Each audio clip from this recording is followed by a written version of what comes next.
Hey everybody, what is going on? I hope you guys are all doing well, and welcome to another tutorial video. In this video, I'm going to be showing you guys how you can connect QuickBooks to Shopify, so let's get right into it. Now, there are two ways which I have found, and one of them is to actually install the QuickBooks app for Shopify. So once you're at your dashboard, just go into your apps and search for QuickBooks, like so, and then click QuickBooks Online.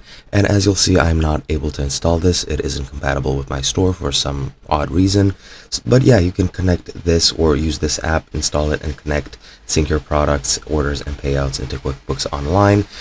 Exactly how it works, I'm not really sure, and I'm not sure of the quality, but this is one of the ways in which you can connect it. You just install this and follow the instructions on the pop-up that appears in your page on your Shopify dashboard. Now, the other one is OneSaaS, which is this, and I can't show you guys since I don't have a QuickBooks account and I don't have the opportunity to pay it right now.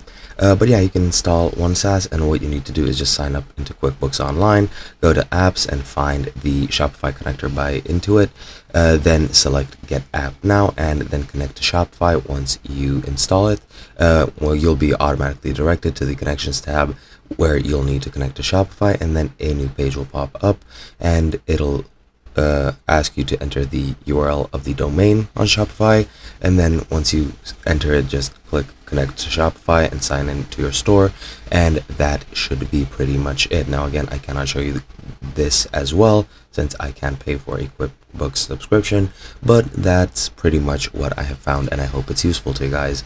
Hope you enjoyed, and I'll be seeing you guys in another video.